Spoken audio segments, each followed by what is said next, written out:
Vamos a tomar la palabra, por favor, en, en el libro de Números, capítulo 14. Números, capítulo 14. Vamos a recibir de Dios una enseñanza muy linda, muy linda. Dios siempre nos quiere enseñar. Eso es algo que Dios tiene todo el tiempo. Siempre nos quiere enseñar.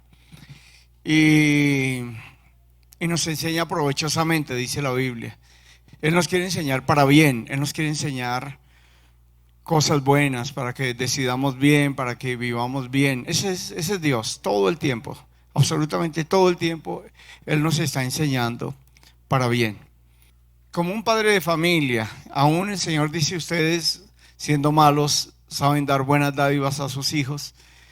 Porque el Señor sabe que un padre de familia, aunque sea imperfecto, una mamá, un papá, siempre está dando instrucciones a sus hijos. Los hijos se llegan a fastidiar con esas instrucciones. Pero por más de que sea un papá y una mamá que no sean perfectos o que tengan muchos errores, todo lo que está tratando de hacer es para el bien de su hijo. Aún si se equivoca, pero en esencia quiere el bien. Ahora tenemos un papá que no se equivoca. Tenemos un papá que no desacierta y que nos quiere enseñar provechosamente. Nos quiere enseñar muy provechosamente. Y hoy Dios nos va a enseñar algo bien bonito y espero que nos sirva. Yo sé que nos va a servir. Yo sé que nos va a servir muchísimo para vivir, digamos, bastante mejor a lo que estamos viviendo en este momento. No tengo duda que si tomamos esta palabra van a haber resultados muy grandes. Voy a leer los dos primeros versículos de Juan 14. Dice la palabra de Dios. Pero bueno, antes de eso quiero que me acompañen en oración, porque necesitamos pedirle a Dios que nos ayude a ser dóciles para aprender. La palabra que trae Dios hoy para enseñarnos nos va a traer muchos beneficios, muchos, si la aprendemos. Si no, no pasará nada. Pero si queda, la retenemos, va a traer beneficios, pero muchísimos, y realmente los necesitamos, porque todos estamos necesitados de cosas, de intervenciones de Dios, de milagros. Todos estamos necesitados. Oremos en esta dirección. Señor, quiero aprender hoy. Quiero tener un espíritu noble para aprender. Ayúdame a retener, quita todo factor de distracción, quita todo lo que pueda estar impidiendo esto. Y ayúdame hoy a entender tu palabra, a asimilarla y a ponerla por obra, a fin de tener resultados muy grandes, como los resultados que vienen cuando creemos en tu palabra, cuando ponemos por obra la palabra, cuando la hacemos. Muchas gracias, Dios, en el nombre de Jesús, amén y amén. Dice la palabra de Dios: entonces toda la congregación gritó y dio voces, y el pueblo lloró aquella noche.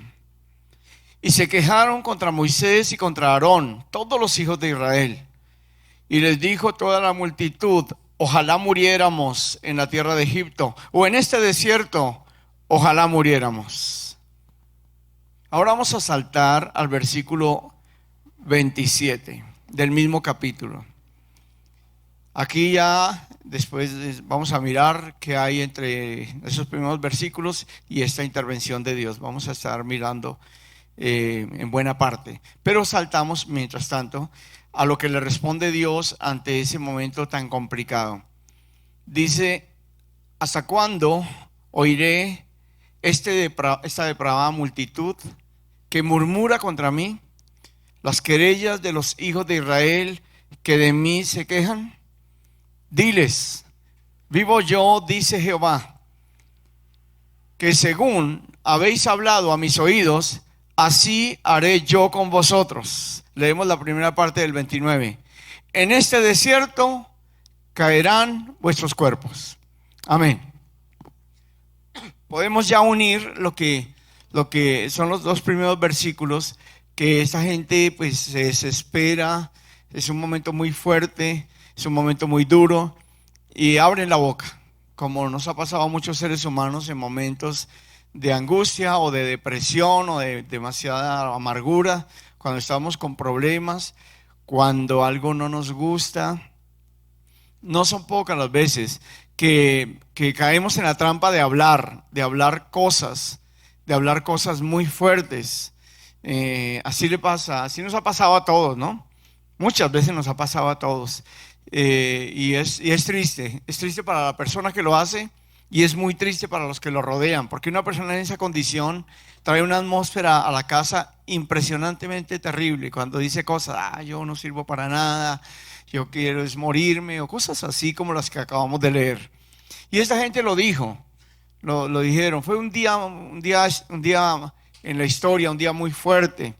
Ese día tenemos que mirar el por qué reaccionaron tan fuerte. Vamos a estarlo viendo en la misma palabra del Señor. Y bueno, vamos a verlo en este momento. O les narro y luego leemos.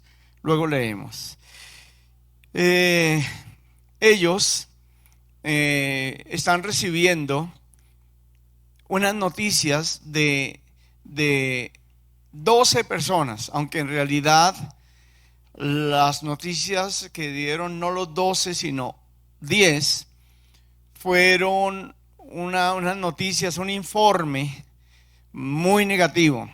¿A qué me refiero? Dios le había dicho a Moisés que enviara unos hombres a reconocer la tierra, Y ellos fueron, pero al regresar dieron unas noticias impresionantes, unas noticias muy malas, y esta gente se desilusionó, esta gente se sintió defraudada por Dios, defraudada por sus líderes, esta gente se sintió realmente muy mal, y ese día lloraron y gritaron, y en esa amargura dijeron, ojalá nos muriéramos o en Egipto o en este desierto. Ya luego vimos como Dios dice, diles que como hablaron a mis oídos, así haré yo, morirán aquí en este desierto.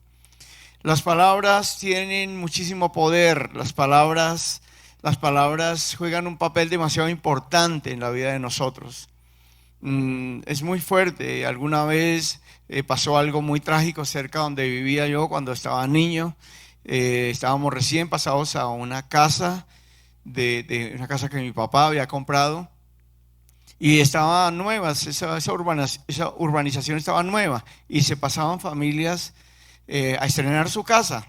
Eran 360 casas aproximadamente, y se pasaban familias ahí en el barrio Cedritos, se pasaban familias a vivir, y se pasó una pareja joven que mi mamita me decía, vaya tan linda esa pareja cuando los veía, tan linda esa pareja, y andaban tomados de la mano y venían con su mercado y bien, recién casados. Cualquier día una tragedia durísima. Él mató a la esposa de un disparo en la cabeza después, nunca se sabe, pero lo que salió en noticias y todo, lo calificaron de celos patológicos. Él vio lo que no existía, y realmente era un hombre con un problema de celos muy fuerte, y hubo esa tragedia. Yo pues vi cómo vino medicina legal, todo el asunto que uno puede ver, eran cercanos, desde la casa mía se veía la casa de ellos. Y pasados los años, un día vinieron allá a arreglar el asunto las familias, y conocí a los papás de ella, de la que murió.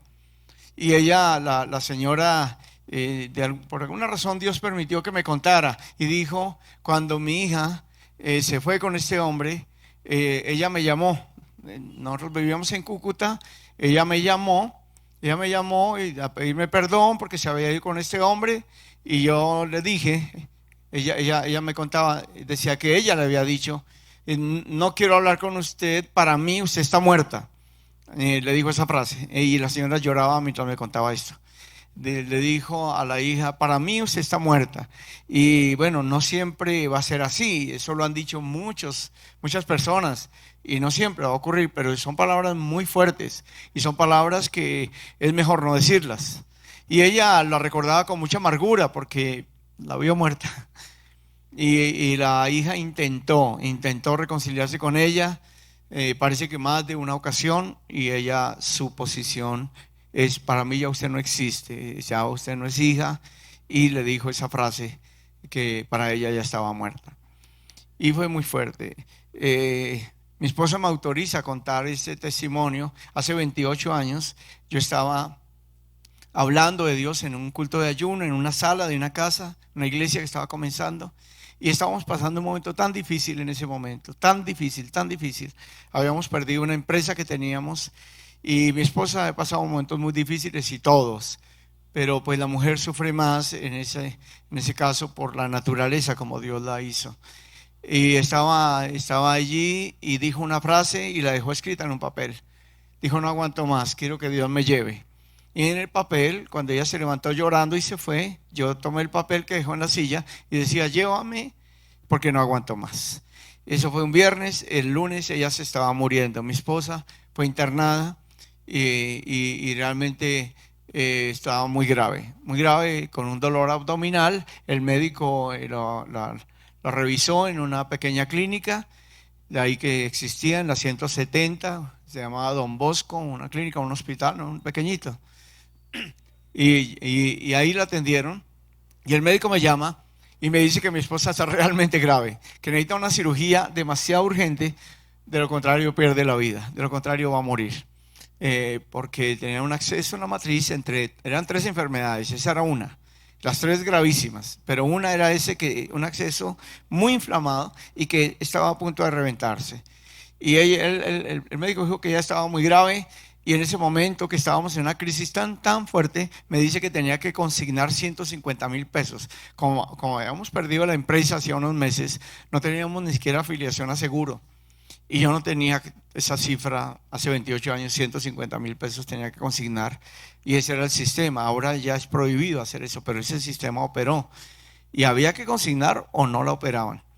Y realmente pues yo me fui y me regresé al lugar donde estábamos viviendo, y me regresé y me invadió una paz impresionante, porque el viernes en la mañana mi esposa hace eso, dice que se quiere morir porque no aguanta más, y en la noche yo prediqué, era el culto oficial, era los viernes en la noche, era el único culto que había allá en esa iglesia naciente, y yo prediqué sobre Filipenses 4, 6 y 7 esa noche.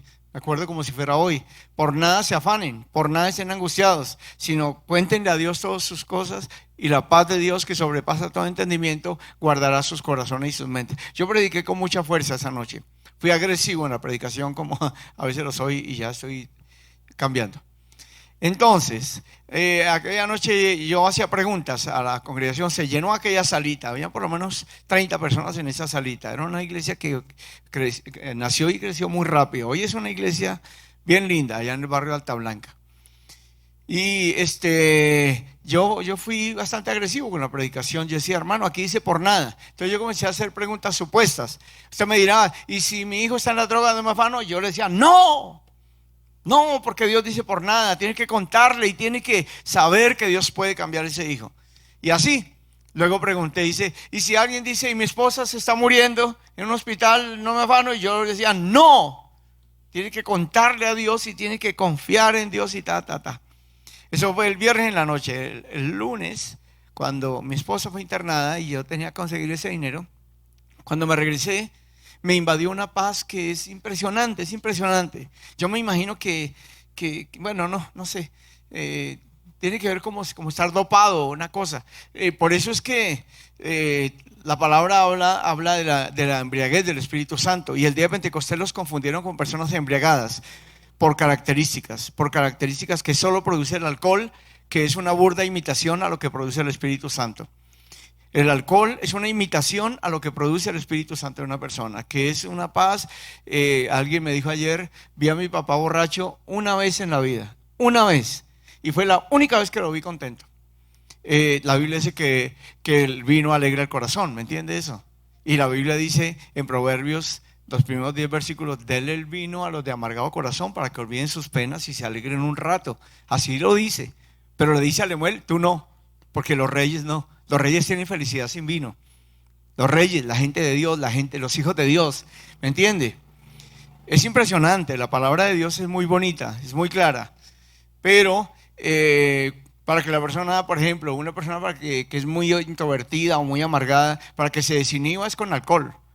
Pero le repito y que nunca se le olvide, el alcohol es una burda imitación a lo que produce el Espíritu Santo en una persona. Produce un gozo, produce una reacción, produce una embriaguez que no es como ver a un borracho naturalmente. Es algo muy superior y sin problemas, sin que se diluya el alma, como dice la palabra de Dios. Entonces yo experimenté esa paz que estoy seguro, no tengo la menor duda que va a volver a mi vida, porque nunca más la volví a sentir, nunca más hasta hoy. Y extraño ese momento de ese éxtasis espiritual tan extraño. Entonces me invadió una paz impresionante. Y cuando yo iba llegando ya al lugar donde me bajaba de un bus viejito que tomé ahí, porque estaban los buses de un color y de otro, y los de cierto color eran más baratos, entonces yo agarré ese. Era despacio, una tartala, un bucecito ahí. Y yo iba ahí despacio mirando las montañas del oriente de Bogotá, porque venía a las 170 hasta las 153. Y no sé, una sensación deliciosa. Pero cuando yo estaba a 3 cuadras de bajarme, me reproché a mí mismo. Dije, ¿qué? ¿No ama a su esposa? ¿Qué le pasa? ¿Por qué no está preocupado? Y el Señor me recordó el mensaje. Dice, es que vas a vivir lo que predicas. Y qué linda experiencia. Me bajé y caminé ahí de la 7ª hacia abajo. Y cuando iba llegando al lugar donde vivía, me sale al encuentro un hermano y me dice, ¿qué pasó con Lilianita? Entonces le conté y me preguntó, ¿qué pasa? Le conté que tenía que consignar y me dice, yo le doy ese dinero. Imagínense, era una cifra hace 28 años, 150,000 pesos. Y me la entregó y yo me devolví. Y me fui y ya mi esposa lo estaban preparando y le ordenaron una ecografía más. Pero yo me devolví con la plata, pero con un frasquito de aceite. Un frasquito de aceite. Y cuando entré, me dieron permiso de entrar antes de la ecografía final para pasarla ya, porque iban a ubicar muy bien, por la ecografía iban a ubicar muy bien el acceso. Y le dije con palabras tiernas y dulces, como siempre. No. Ay, enséñame, Señor. Y le digo, mi amor, ¿te acuerdas del papelito? Así le dije, nada más, ¿te acuerdas del papelito? Y mi esposa tan linda, ella tiene esos momentos muchas veces, gracias a Dios, y me dice, sí me acuerdo y estoy arrepentida. Y quiero que me guíes en oración, porque quiero pedir perdón a Dios. Ahí mismo oramos, la dirigí, ella repitió las palabras, oramos juntos, le pidió perdón a Dios, retiró esas palabras, la ungí con aceite y el ecógrafo entra, me hace salir y entonces mi esposa me cuenta que, como decía, que el lado izquierdo ahí la cremita y todo lo demás, y el monitor, y entonces el hombre extrañado, dice, entonces mira la orden, será al lado derecho, entonces en el lado derecho, ahí, entonces le untó la cremita y buscó, entonces el informe del hombre, desapareció el acceso que era el motivo de cirugía inmediata. Pero luego le hacen exámenes de las otras 2 enfermedades que le hallaron y el médico me llamó y me dijo, desaparecieron esas enfermedades y desapareció el acceso. No sé cómo, pero desapareció todo y no tiene nada, porque tenían exámenes de sangre y demás. La palabra tiene mucho poder. La palabra es brava, hermano. Esto sí tenemos que aprender a hablar. Hoy Dios nos quiere enseñar a hablar. Diga conmigo, Dios me quiere enseñar a hablar. Dígalo con confianza y recíbalo. Y es Dios, no soy yo, es la palabra. Me usa a mí, pero es Dios el que nos quiere enseñar a hablar. Aquí esa gente habló y ya vimos el resultado. No es cualquier cosita. Dios le dice, como hablaron, eso. Es que la misma palabra de Dios, y quisiera ver allí en un momento, Proverbios 18:20, dice que el vientre se llenará de lo que hablamos. Le voy a decir a la colombiana, se va a comer las palabras. ¿Me entiendes? ¿Se ha escuchado esa frase que es un poquito grotesca, fuerte? Se va a comer las palabras. Eso lo dice la Biblia. Proverbios 18:20. Del fruto de la boca del hombre se llenará su vientre. Se llenará su vientre. Se saciará del producto de sus labios. Vamos a ver el 21. La muerte y la vida están en el poder de la lengua, y el que la ama comerá de sus frutos. Yo sueño que se esté arrepintiendo ya, cada uno de ustedes, y yo también. de cosas que hemos hablado en momentos así de... ¿Cuántos saben que hablan mucho? Ninguno.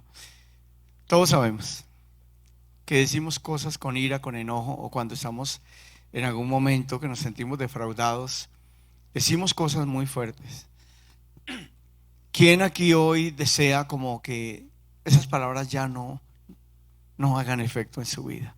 Vamos a levantar la mano para Dios y va a decirle: Señor, ayúdame a hablar, enséñame, y que ya no viva yo más consecuencias.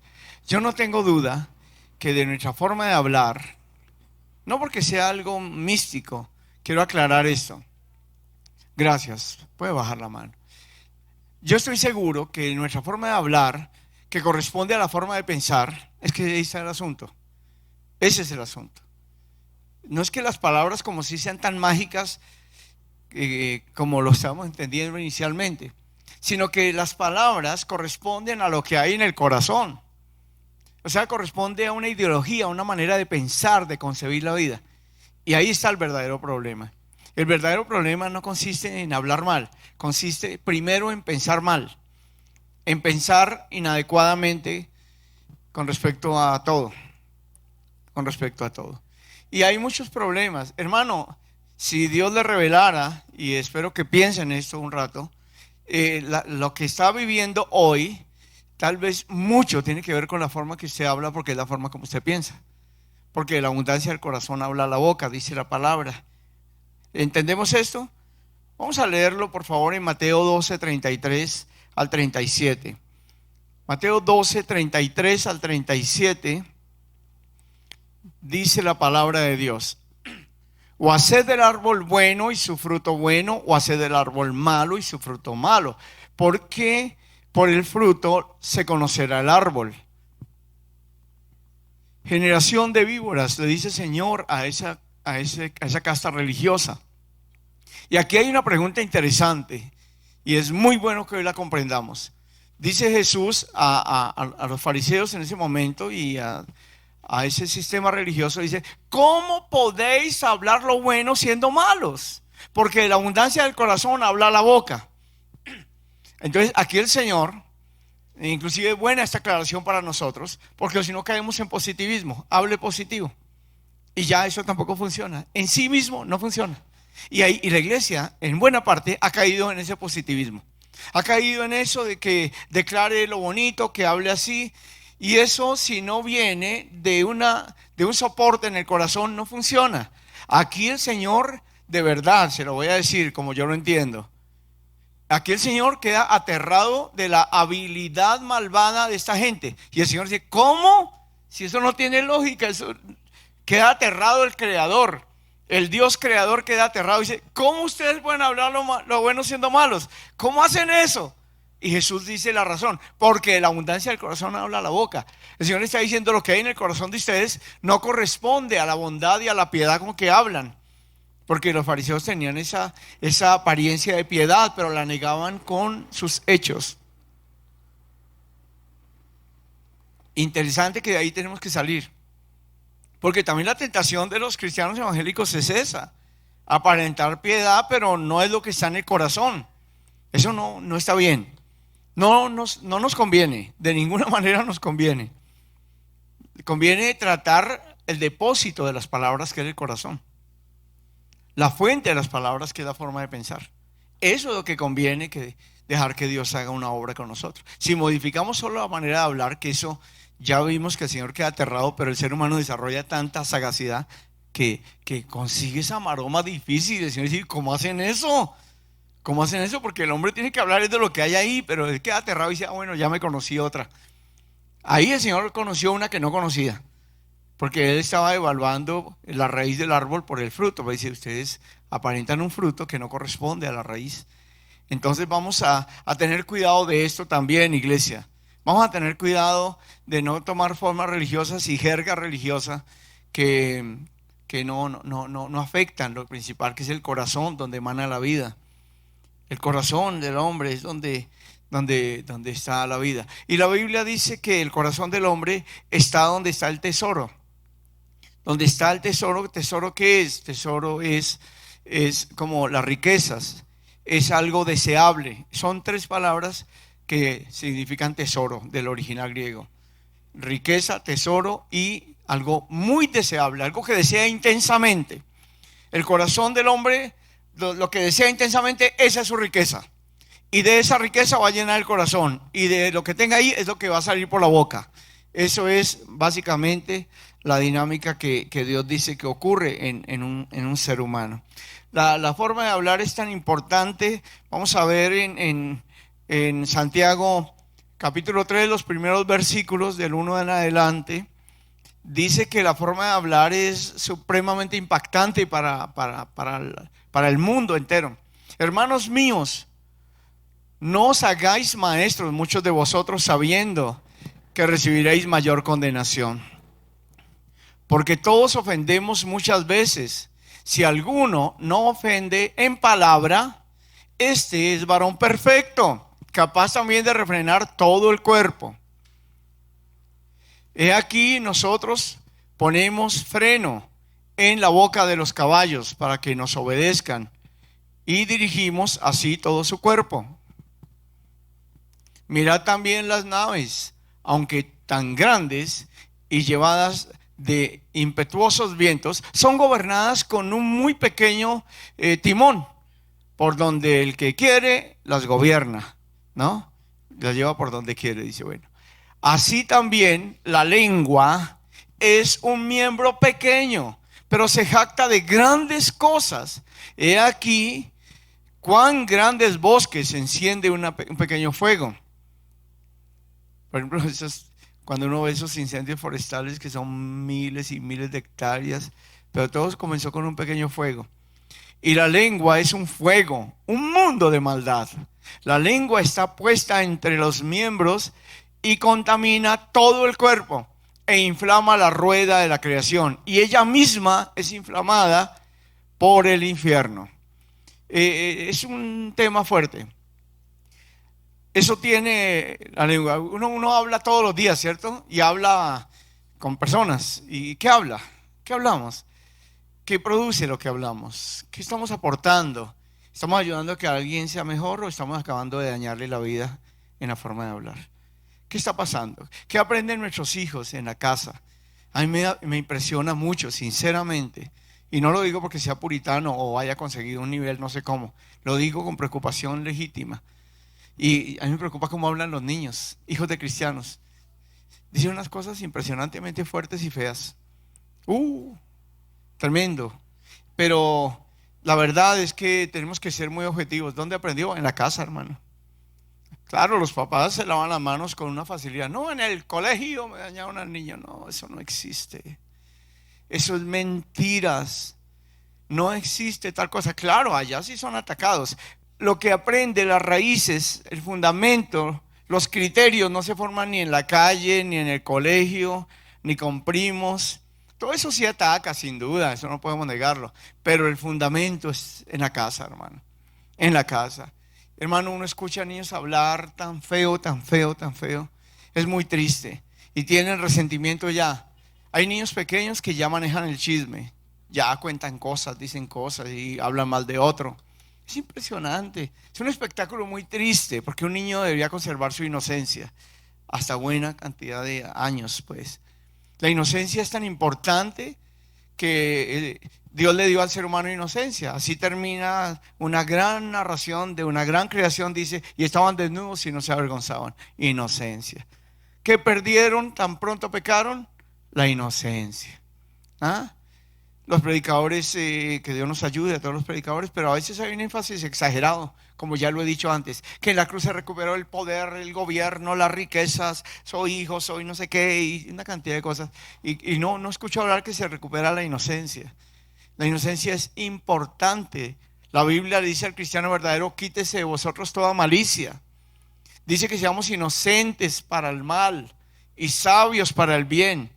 Usted sabe que la persona cuanto más mala es más sabia para el mal, más sagaz, más se inventa cosas. Uno queda aterrado cada vez que ve cómo se inventan más modalidades de llevar drogas a otros países, más modalidades de robar, de estafar. La creatividad es como sin límites, pero el Señor dice, quiero que sean inocentes para el mal. y muy sabios para hacer el bien. Me gusta que Antiguo Testamento y Nuevo Testamento dice: desaprendan de hacer lo malo y aprendan a hacer el bien. Amén. En Isaías 1 está, pero también está ahí mismo en Santiago. Y en algunas epístolas del Nuevo Testamento, en algunas cartas, dice: no, dejen de hacer lo malo. ¿Quieres ver días buenos, larga vida? Deje de hablar. Que su lengua no hable engaño, para que nos vaya bien. Para que nos vaya bien a todos. El Señor dice que aprendamos a hacer lo bueno. Y ya es hora, hermano, pongámosle freno. Hace muchos años, o algunas décadas en realidad, un neurólogo coreano descubrió algo. Y él era cristiano, él se convirtió. Descubrió que la lengua ejerce dominio sobre todo el resto del cerebro. La sección, diciéndolo en mis palabras, la sección del cerebro que controla la lengua, a su vez controla el resto de todas las secciones del cerebro. Ya lo acabamos de leer de forma puntual. El que refrena su lengua es capaz de refrenar todo el cuerpo. Luego viene el ejemplo que un freno hace que el cuerpo del caballo, que es tan fuerte, todo su cuerpo vaya por donde le indica eso que tiene en la boca, ese freno que tiene en la boca. ¿Sí me comprende? Y el timón de un barco pequeño, pero controla un barco muy grande. La forma de hablar es algo impresionante. Y un texto que leímos inicialmente ahora, en Números 14, pues nos deja ver qué tan grave es el asunto. Qué tan grave es el asunto.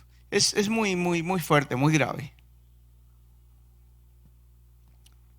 Pero para que entendamos más, vamos a ver el contexto en este momento. Porque leímos donde el pueblo se desespera, grita, llora y dice cosas fuertísimas. Ojalá nos muriéramos acá.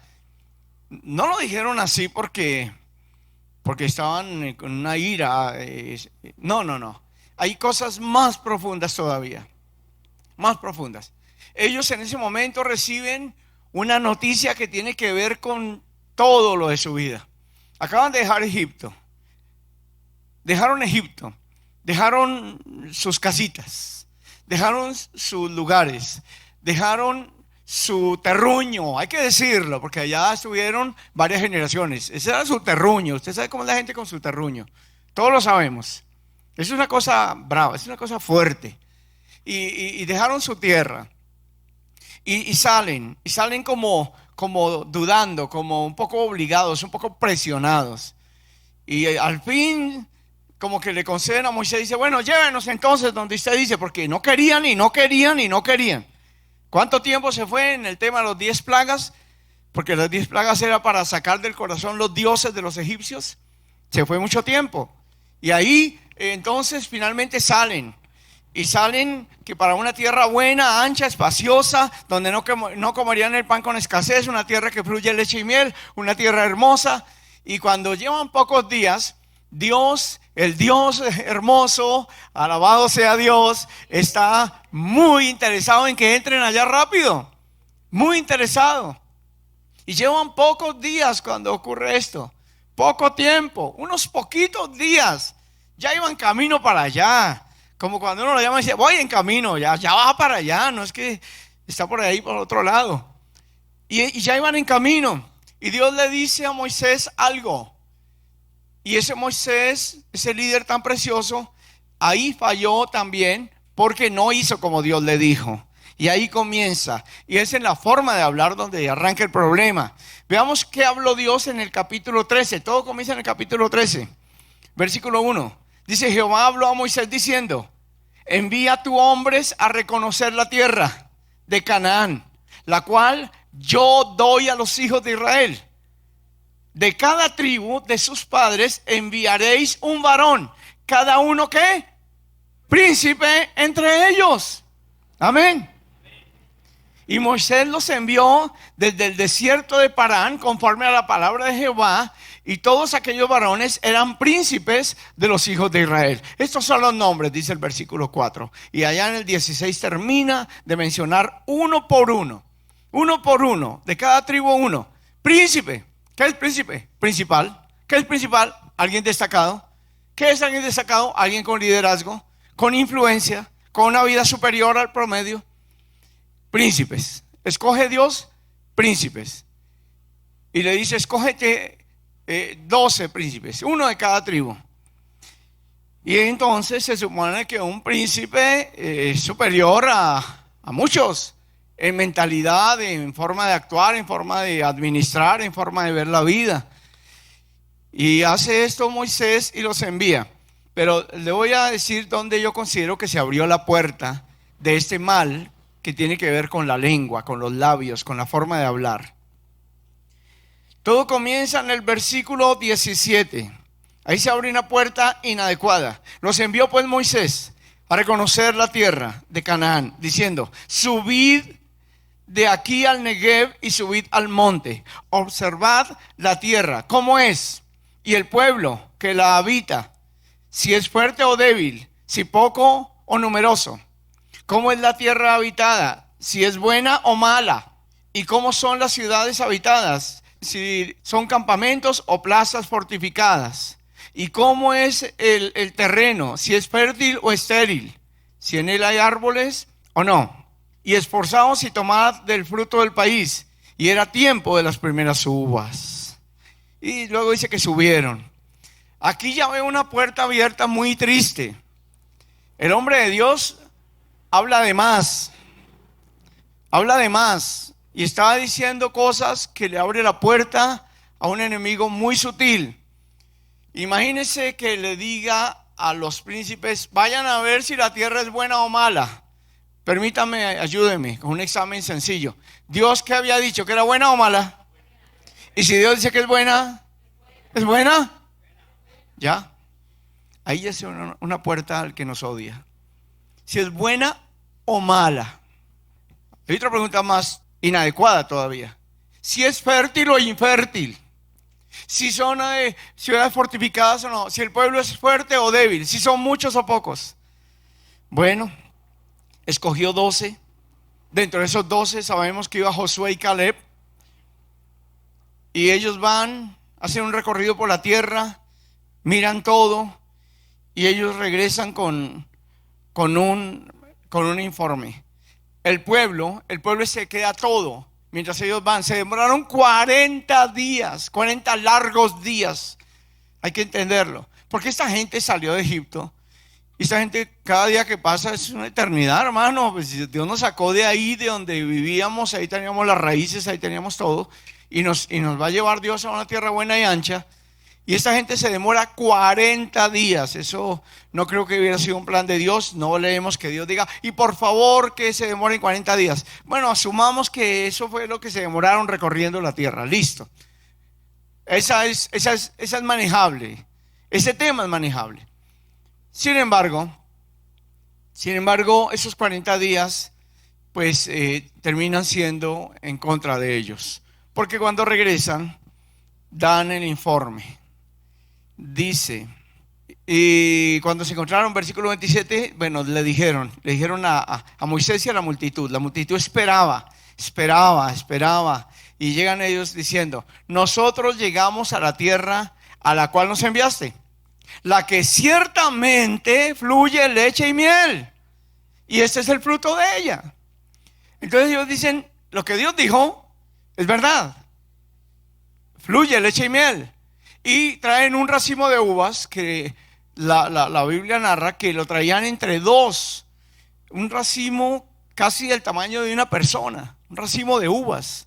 Lo traían entre dos en una vara. Y dice, y este es el fruto. Mira cómo cuando nosotros, bueno, tenemos que mejorar. Tenemos que mejorar. Ya es hora de hacerlo.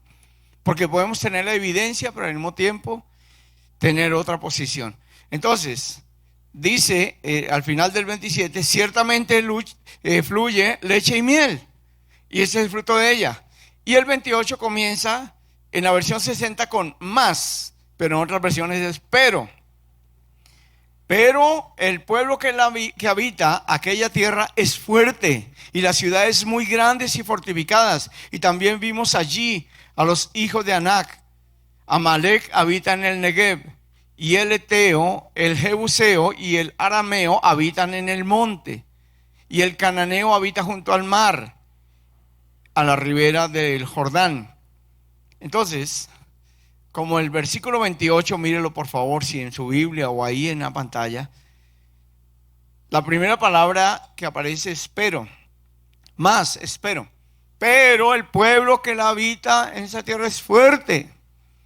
Entonces comienza diciendo lo que Dios dijo que fluye leche y miel es cierto. Pero, la palabra pero, tenemos que hacer un ejercicio en lo que viene de aquí en adelante para eliminarla cuando se trata de cuestionar las cosas. No podemos nosotros seguir con esos peros. Dios me dijo que me iba a ayudar, pero, y hay personas que tienen muy arraigado esa palabra pero, mucho, y es muy desagradable. Es muy desagradable, a todo le ponen peros. Hay unos peros buenos en la Biblia, esos sí tenemos que adoptarlos. Cuando dice el Señor, estás pasando una situación difícil y esto, pero yo te voy a ayudar, amén. Hay unas cuantas veces que el pero es positivo, es bueno. Sin embargo, aquí es malo. Cuando nosotros cuestionamos la fidelidad de Dios, la lealtad, las promesas, las ponemos en tela de juicio. Cuando desanimamos gente que le quiere servir a Dios. Cuando decimos, sí, muy bueno servirle, pero usted tiene que ser alguien, usted tiene que hacer otra cosa. Ese pero es muy fuerte. Aquí ese pero le sale caro a ellos, porque están ya desanimando una nación entera. Una multitud de personas que podía pasar de 1 millón de personas en ese momento. Una multitud impresionante. Una multitud que estaba sedienta, hambrienta. Y esa gente viene y le habla mal, le habla negativamente. Entonces Caleb interviene. Versículo 30. Entonces Caleb hizo callar al pueblo delante de Moisés y dijo: subamos ahora, ese luego es ahora, subamos ahora y tomemos posesión de ella, porque más podremos nosotros que ellos. Amén. Caleb detecta que esta gente está desanimando al pueblo. Dice la palabra en otro texto paralelo a este: y el corazón del pueblo se hizo como agua cuando les escuchó. ¿Qué significa esa expresión? Cuando a uno lo desanima a alguien con palabras terribles.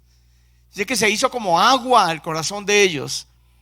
Y entonces Caleb intenta cortar ese asunto horrible y los hizo callar. Entonces Caleb hizo callar al pueblo porque ya estaban ahí comenzando a hacer lo que luego leímos. Ay, ojalá nos muramos. Y gritaron y lloraron y se sintieron defraudados por todo el mundo, inclusive por Dios. Y aquí Caleb hace un buen intento y dice: no, sí podremos, más podremos nosotros que ellos. Pero mira el versículo 31, se pone peor el asunto. Mas los varones que subieron con él dijeron: no podremos subir contra aquel pueblo porque es más fuerte que nosotros. Y hablaron mal entre los hijos de Israel de la tierra que habían reconocido, diciendo: la tierra por donde pasamos para reconocerla es tierra que traga a sus moradores, y todo el pueblo que vimos en medio de ella son hombres de gran estatura. También vimos allí gigantes, los hijos de Anac, raza de los gigantes. Y éramos nosotros, a nuestro parecer, como langostas, como cucarachas, déjeme decir. Y así les parecíamos a ellos, como un animal que se puede aplastar ahí con un pie. Y es impresionante, porque tienen un pesimismo. Y eran príncipes, pero es gente que desanima a los demás. Es gente que no sabe hablar. Dice la palabra de Dios que hablaron pero feísimo. Enseguida de ese versículo 33 comienza el capítulo 14 para nosotros. Dice: entonces toda la congregación gritó y dio voces, y el pueblo aquella noche lloró aquella noche, y se quejaron contra Moisés y contra Aarón. Amados, por la forma de hablar, estaban desilusionados, estaban gritando, estaban angustiados, y allá se arma un asunto muy complicado. Y mire el versículo 3, cómo arman una película. Dice: ¿y por qué nos trae Jehová a esta tierra para caer a espada y nuestras mujeres y nuestros niños serán por presa. ¿No nos sería mejor volvernos a Egipto? Y decían el uno al otro: designemos un capitán y volvámonos a Egipto. Muy bien, entonces allí comienza un asunto complicadísimo y esta gente arma una película, ¿me entiende? Arma una película. Dicen, no, hay otro texto que narra esto mismo y la película la narra mejor el otro texto. Dice, y nuestros hijos los van a llevar cautivos, los van a poner de esclavos, a nuestra mujer las van a violar, va a pasar todo esto. Arman una película impresionantemente negativa. Y tenemos que pensar hasta qué punto nos parecemos nosotros a esta gente, para dejar de parecernos, para no seguir en esto. Y cuando yo pensaba en estas películas que arma el ser humano, aquí ningún arma películas de esas, ¿cierto? Ay, va a pasar esto y luego viene no sé qué. No, aquí no hay, sí, a veces nos ha pasado. No lo vuelvo a hacer nunca más. Me acordé de un chiste viejísimo. De un hombre un joven le pregunta la hora a un señor. Dice, señor, me hace el favor, me dice qué hora es. Y le dice, no, yo a usted no le digo la hora. ¿Qué le pasa? Si yo a usted le digo la hora, luego me va a decir gracias y me va a decir que cómo está, y yo le voy a tener que conversar, luego se va a hacer mi amigo y me toca invitarlo a la casa. Y va a conocer a mi hija. Y luego va a querer casarse con ella. Y yo no quiero que mi hija se case con un desgraciado que no tiene para un reloj. ¿Usted arma películas? Y va a pasar esto, y luego viene no sé qué, y tal cosa, y tal cosa. Esta gente arma una película muy espantosa. Y nuestros hijos les va a pasar esto, y nuestras mujeres tal cosa. Y estaban ahí en un pesimismo horrible, horrible. ¿Sabe? Cuando Isaías, quiero decirle esto, cuando Isaías ve a Dios, que un día lo ve y ve unos serafines con Dios que tenían 6 alas y daban gloria a Dios, y él ve eso y al momento dice, ay de mí, que soy condenado, que soy muerto, porque mis ojos vieron al Señor Dios. Siendo inmundo de labios, mis ojos han visto al Señor, y habito en un pueblo que tiene labios inmundos. ¿Cuál era el problema que tenía Isaías por el cual creía que se iba a morir por ver a Dios? La boca, la forma de hablar. Dice, soy un hombre de labios inmundos, de boca inmunda, dice otra versión, de lengua inmunda, de lengua que no sabe hablar. Hermano, se lo digo y créamelo, por favor. Son montones de problemas que tenemos por hablar mal. Y lo estamos viviendo. Algunos de ellos lo estamos viviendo. Y no vale la pena seguir de esta forma. Que Dios nos enseñe a hablar. Amén. Muy bien, pues para resumirles, Dios dice, y vamos a recordarlo, versículo 27, dice, ¿hasta cuándo oiré esta depravada multitud que murmura contra mí? Impresionante, hermano. Uno lee esto y dice, bueno, qué gente tan rebelde o qué gente tan dura, pero hay que mirar cómo somos los seres humanos y hay que mirar que ya hay que salir de eso. Mira cómo habla Dios. Aquí es Dios, aquí es Dios, aquí es directamente Dios. No es Moisés, no es el profeta, no es la profecía interpretada, no. Aquí Dios dice, ¿hasta cuándo oiré esta depravada multitud que murmuran contra mí? Las querellas de los hijos de Israel que de mí se quejan. Diles, vivo yo, dice Jehová, que según habéis hablado a mis oídos, así haré yo con vosotros. Oh Dios mío, dice, en este desierto caerán vuestros cuerpos. Muy bien. Me interesa mucho que narrarle esto antes de terminar. Es que Dios, ese mismo día, ahí en el capítulo 14, Dios le dice a Moisés, ¿sabe qué? Apártese porque los voy a matar a todos hoy. Ese día los iba a matar a todos, a todos, a todos, a todos. Usted lo puede leer en su casa tranquilamente. Dice, los voy a raer a todos y a ti te voy a poner sobre gente más grande y más fuerte. Se le salió un suspiro a Dios, un suspiro que a mí me gusta. Siempre me gustó desde que lo descubrí hace años, porque a Dios se le salen suspiros, cosas que no pensaba decir y quedan ahí. En ese momento dice, a ti te voy a poner sobre gente grande y fuerte. A Dios le gusta la gente grande y fuerte. No que no le gusten los débiles, porque al débil lo vuelve fuerte, pero se le salió el gusto al Señor. No gente esta tan pusilánime que está chillando todo el tiempo y todo el tiempo renegando y todo el tiempo haciendo cosas así. Y te va a poner sobre gente grande y fuerte, le dice el Señor. Moisés al momento interviene e intercede y le dice: no lo hagas, Dios. Se lo va a leer. No lo hagas. Y no está intercediendo por el pueblo, déjeme decirlo. Eso se me parece mucho a Ezequiel 36, que también tiene que leerlo. Que el Señor le dice 3 veces en Isaías 36: los voy a ayudar, los voy a prosperar, los voy a sanar, los voy a volver a su tierra, pero no lo hago por ustedes, sino por mi gran nombre. No lo hago por ustedes, que les quede claro, avergonzados, dice el Señor. No lo hago por ustedes. Aquí Moisés, a diferencia de lo que alguien puede interpretar a la ligera, Moisés recurrió a la bondad de Dios, al carácter de Dios. Escuchaba yo a un predicador y tiene razón, porque también lo hace, pero en segunda instancia. Usted lo lee y cuando Moisés le dice: y acuérdate que eres clemente, lento para la ira, grande en misericordia, es la segunda instancia. La primera es: los egipcios escucharon cómo tú los sacaste.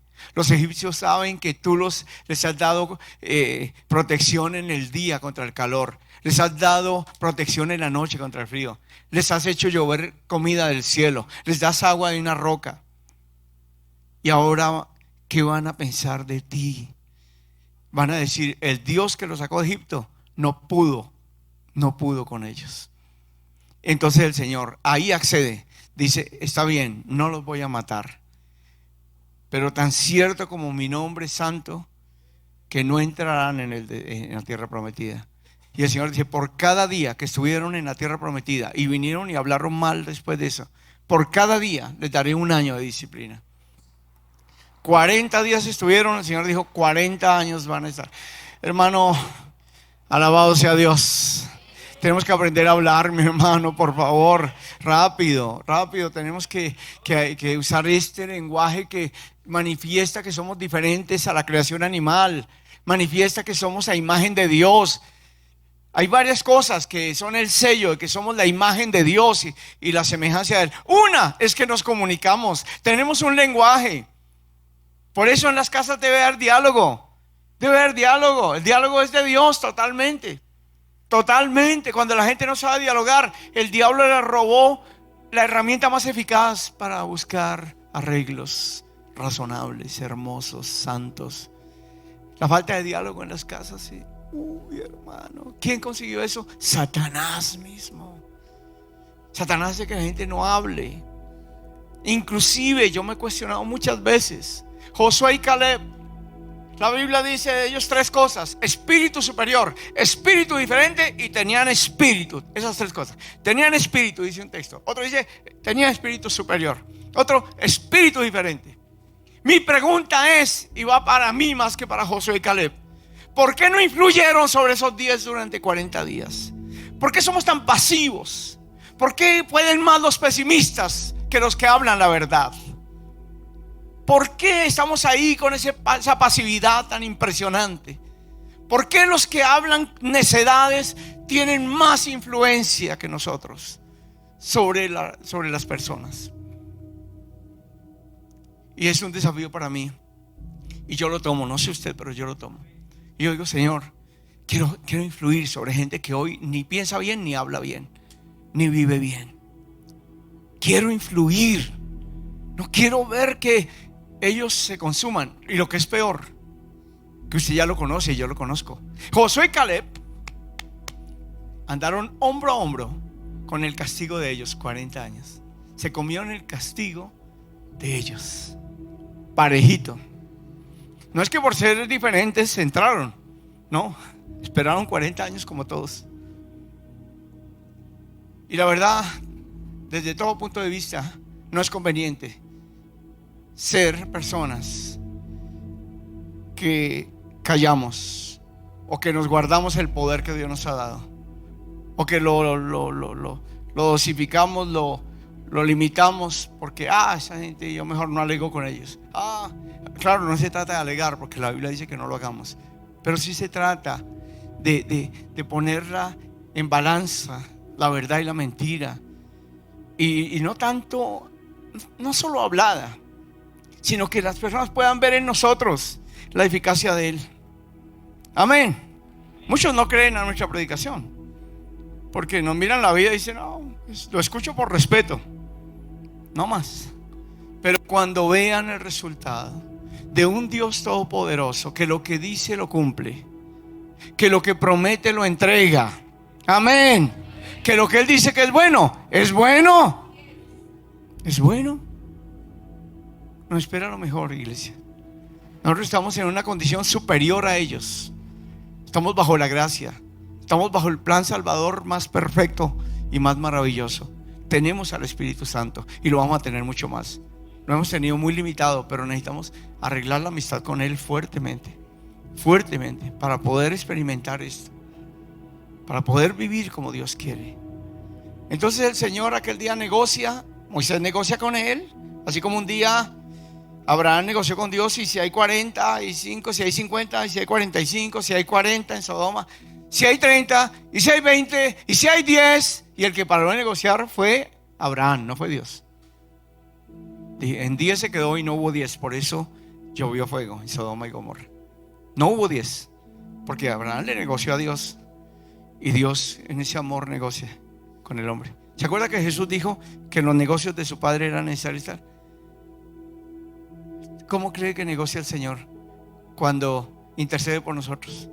Como la parábola de la vid en medio del cultivo de higuera, que el viñador dice, da la orden, corta esa higuera, córtala, no da ningún fruto, esta es inutilizando la tierra. ¿Y qué dice el viñador que representa a Jesucristo?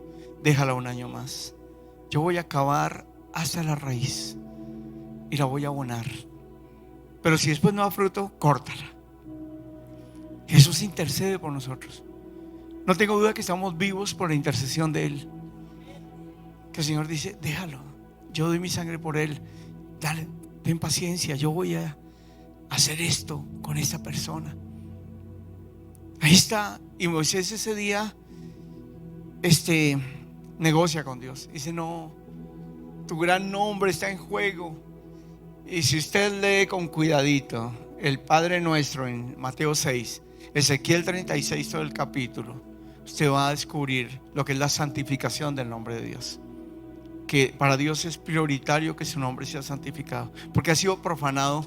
Y lo dice Ezequiel 36, dice, cuando ven a los que invocan mi nombre, cuando los ven mal, cuando los ven en disciplina, en castigo, profanan mi nombre diciendo, estos son pueblo de Jehová. Dice, mi nombre ha sido profanado. ¿Qué dice allá? Dice, y tengo dolor por mi santo nombre, por mi gran nombre. En esta ocasión el Señor dice, no los voy a matar por mi nombre, porque los egipcios saben y el mundo sabe que yo los saqué de Egipto. Pero eso sí, dice, de ninguna manera entrarán en la tierra prometida, porque hablaron mal de la tierra. Dígame, ¿usted qué habla del cristianismo por allá afuera? ¿Usted qué habla de Cristo, mi hermano? ¿Cómo? ¿Qué hacemos? Ahí está la enseñanza de hoy. Enséñame a hablar. ¿Sabe qué dice el Salmo 103? Cuando el salmista le dice a su alma, alaba a Jehová. ¿Sabe qué dice el versículo 5? Bueno, primero dice, Él es el, no olviden ninguno de sus beneficios. Él es el que perdona todas sus iniquidades. Pero ¿sabe qué dice aquel versículo? Dice, alma mía, Él es el que sacia de bien tu boca, de modo que te rejuvenezcas como las águilas. El alma, no el cuerpo. El alma se rejuvenece cuando aprendemos a hablar. ¿Ustedes conocen jovencitos con alma de ancianito? Que son amargados, más amargados que un viejo. ¿Conoce? Tienen el alma vieja porque están hablando mal, porque están viviendo mal, porque están pensando mal. Conozco parejas recién casadas que son peores que una pareja de muchos años. Eso es la amargura en pasta, hermano. Casi no tienen tregua ningún día de la vida. ¿A qué jugamos, mi hermano? No podemos seguir por ese camino del diablo, ese camino del mundo, por ese camino de la carne. Tenemos que aprender a hablar. Tenemos que aprender a pensar. Oramos. ¿Cuántos quisieran comenzar a ejercitar la forma de hablar? Cuando usted ve a un músico que está bueno, que toca bien, es porque ensaya mucho. Salga de aquí a ensayar cómo se habla. Consejo. Que difícil que me lo reciban porque ya conozco, pero Dios lo va a hacer. Dios le va a dar convicción hoy mismo. Piense antes de hablar. Piense, no, de verdad, tranque, frene la lengua porque y se sale.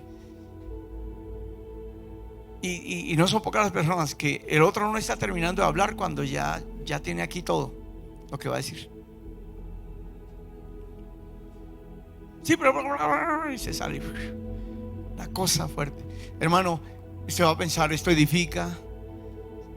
Usted sabe que Mateo dice, de toda palabra ociosa que hablen los hombres darán cuenta. ¿Qué es ociosa? Palabras que no producen nada, palabras que son inútiles, palabras que no hacen nada bueno en nadie. Y el Señor dice que no tengamos palabras ociosas. Hermano, ¿cuánto habla uno en un día? ¿Y qué tanto está haciendo tu boca usada por Dios? Mi boca usada por Dios. En un día, de todo lo que hablamos. Parece normal, ¿cierto? Si habla todo el mundo. No. Dios nos llamó a ser embajadores del reino. Nos llamó a ser ayudadores de Él. Él creó el universo con el poder de la palabra. El Salvador es la palabra hecha carne. Amén.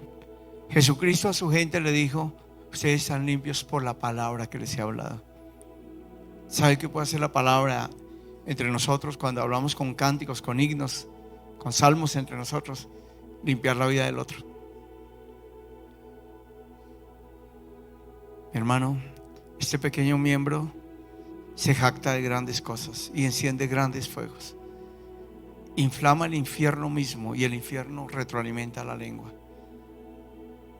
Entonces hay que parar. Hay que parar. El neurólogo ese coreano dijo: la lengua domina todo el cerebro, domina todo.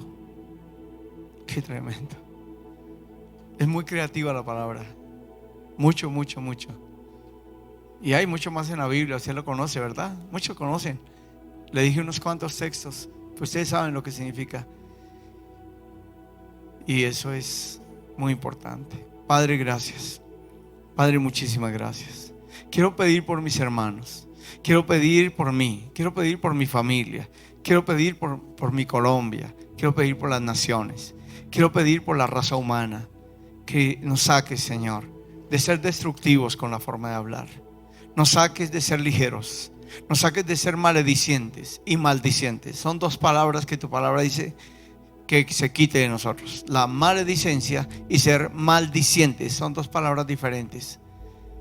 Y las dos tienen que salir de nuestra vida. Esa práctica tiene que salir de nuestra preciosa vida. Señor, bendice mi casa. Ayúdeme levantando las manos por su casa, por favor. Bendice mi casa y úsame como instrumento de bendición.